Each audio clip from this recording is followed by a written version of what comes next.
Scary Stories to Tell in the Dark is incredible. Scary Stories to Tell in the Dark is the 2019 horror movie adaptation of the beloved children's series of the very same name, written by Alvin Schwartz and illustrated by Stephen Gammell. The movie is nothing short of engaging, to say the least. It is a fun, horror-filled ride with an actual interesting plot, amazing monster designs, and, for the most part, well-written and likable characters. For a basic plot summary, think of this movie as if the Losers Club from It found the Necronomicon Ex Mortis. They read it from the book and horror ensues. Or hilarity if you're like me. Sure, it wasn't perfect, no film really is. And it had some narrative hiccups, but overall, the package delivered was an enjoyable watch. In short, Guillermo del Toro and Andre Overdahl did a fantastic job bringing the stories of the book series to life. Honestly, if you haven't watched the movie, what are you doing here? Go watch it and come back here. Get your ass outside and go support this movie. It sets up a sequel and I really, really want that sequel. Anyway, with my horrible review out of the way, I'm going to go ahead and start talking about the movie. Spoilers are ahead, so there's that warning. Oh, and viewer beware. You're in for a scare. Wait, wrong book series.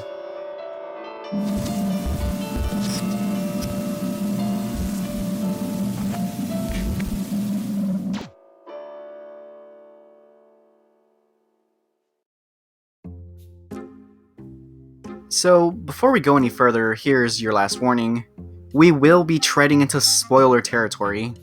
I'm not entirely sure how to structure this video. I don't simply want to go over the entire plot, but really want to talk about how creative this movie was when adapting the source material. In other simpler terms, I guess, this video is really just me gushing about the movie for a few minutes, and probably giving the movie more praise than it deserves. But damn it, I really do love this movie. First and foremost, let's talk about the creature designs. Guillermo del Toro and company did an amazing job with the creature work, which honestly isn't all that surprising. It's kind of what del Toro is known for, outstanding makeup work, and he definitely didn't hold back his talent when working on the film. I mean, look at all these creatures. They look like they were ripped right out of the pages from the book. The movie featured monsters like the Pale Lady, and oh my god, just look at her. She's so beautiful. I just want to hug her. But if you saw the movie, you probably know that's a terrible idea. Anyway, they also showed Harold, the iconic scarecrow from the story of the same name, and even forged their own creations that fit the narrative and descriptions from the monsters of the stories in the books.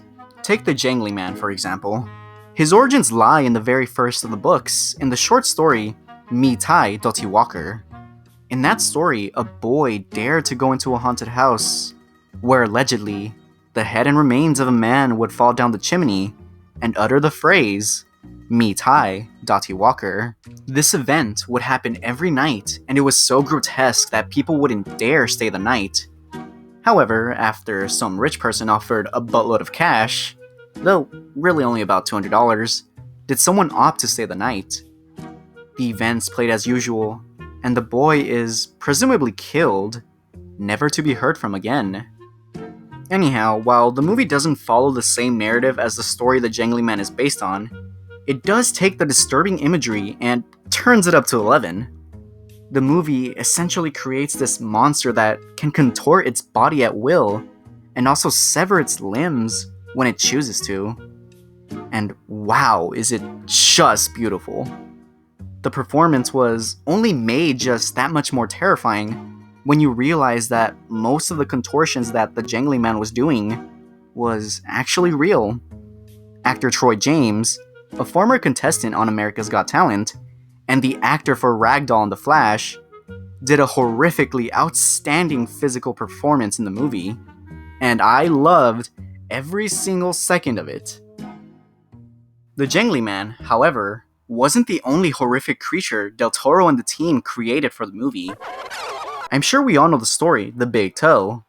It's one of the very first, if not the very first story from the first book. In short, a boy finds a big toe in his yard one day and opts to cook it later and eat it. Then a haunting creature comes after him later that night and basically kills him for eating its toe. In the books, we never really found out what the creature looked like, but the movie busts out a creature of its own twisted imagination. This haunting figure is skeletal in nature, and as it pooped, I wrote pooped. My bad. As soon as it popped onto screen, my theater went silent. We all sat in anticipation as it lumbered around August's room and ultimately delivered on one of the movie's grandest scares. And this was pretty early on too, which only really got me and my crowd far more anxious to see what was next. Really, the movie did a great job at adapting the stories into one big narrative. But I think the best way the movie utilized the source material was in its overall plot.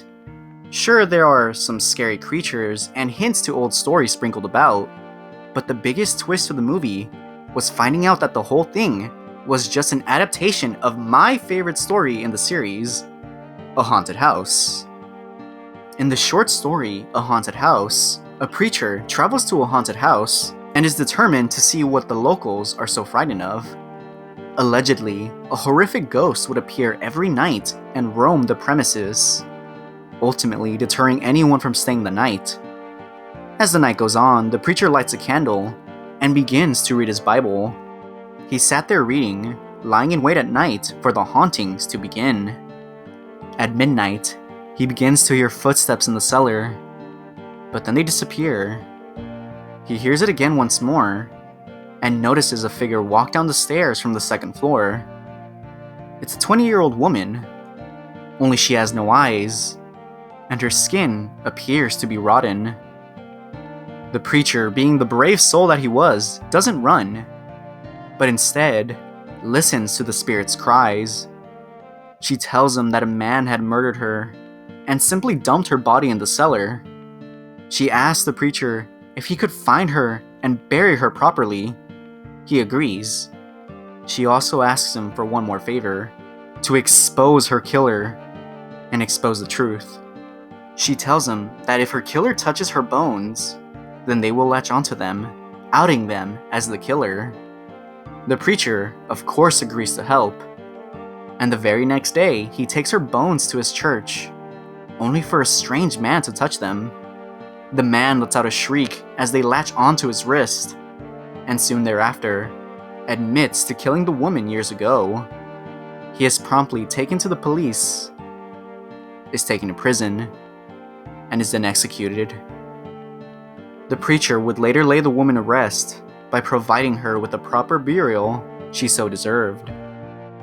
As for the movie, its overall plot follows the short story's narrative almost beat for beat, with some key differences. The movie follows the Losers Club, instead of a preacher, when they enter a haunted house. Similar to the story, the spirit who dwells in the accursed home, this time given the name Cerebellos, truly only wants one thing: for her killer to be exposed and the truth to be revealed. Sure, here in the movie she goes about it in the most convoluted way, mostly by psychologically torturing a lot of teens and killing a few people, but her reasoning for still lumbering around as a ghost is essentially the same. Anyhow, the spirit of the haunted house ultimately gets Stella to unveil the truth of how she really died and who actually murdered her. In the end, it is revealed that Sarah's own family tortured her, drove her mad, and practically murdered her, all to maintain a horrific secret they didn't want to be exposed. I already know I said it before, but when I found this out, it actually blew my mind. Basically, the entire movie was an adaptation of one story, with others sprinkled in to give it some overall flair. How Del Toro and his team managed to wrap all these stories into one cohesive narrative is honestly beyond me. It was truly an amazing movie, and I believe the entire production team behind it deserves to be commended.